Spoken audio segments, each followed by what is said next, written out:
maraming hiwaga at pinaniniwalaan at dinadayo ng napakaraming mga mananampalataya dito sa Bohol. Ang nakapagtataka pa rito, bagamat malapit lang ang balon sa dagat, hindi daw ito maalat at hindi rin daw ito natutuyo. Ayon sa kwento, dahil malapit ang simbahan sa dagat, malimit daw itong sinusugod ng mga pirata nung panahon ng Kastila. Yung mga parishioners dito run inside the church for refuge. The well was dug to supply potable waters ng mga parishioners na nagtitake refuge doon sa simbahan. Itinayo noon pang ika-18 siglo. Kilala ang mga Boholano sa pagiging relihiyoso. Malaki ang pagpapahalaga nila sa sinaunang mga kultura at tradisyon.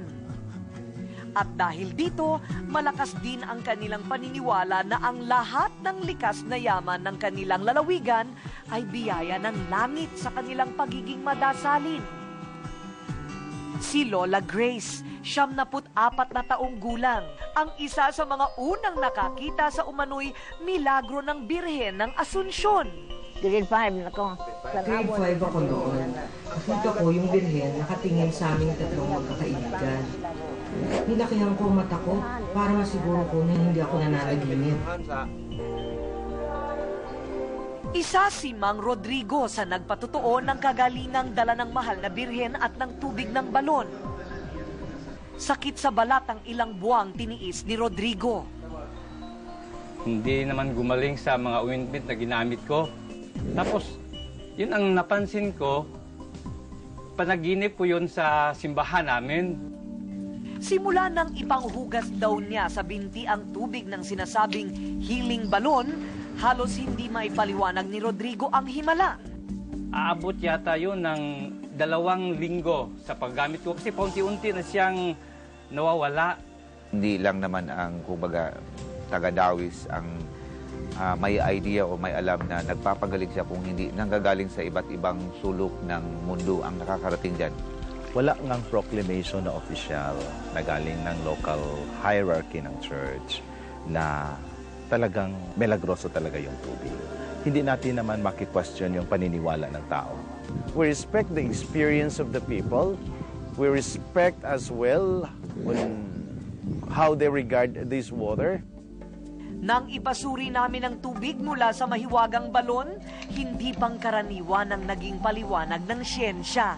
Yung tubig na dinala niyo sa amin na galing sa balon, lumabas na negative siya sa lahat ng heavy metal contamination. 4 na beses ko itong pinaulit ng pinaulit.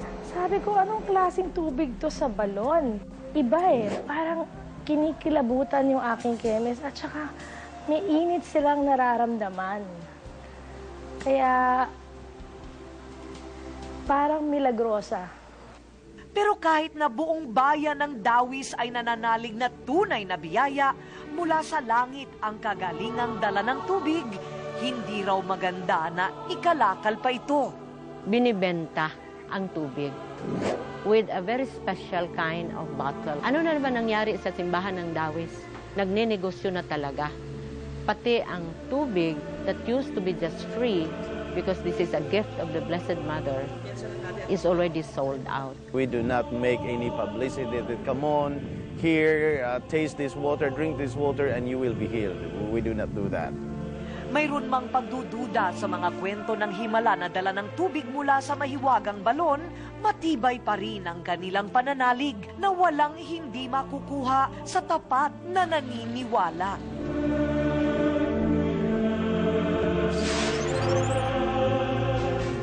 Naku, kailan na naman kaya ako makakabalik ng Bohol? Ang ganda-ganda! O ngayon naman,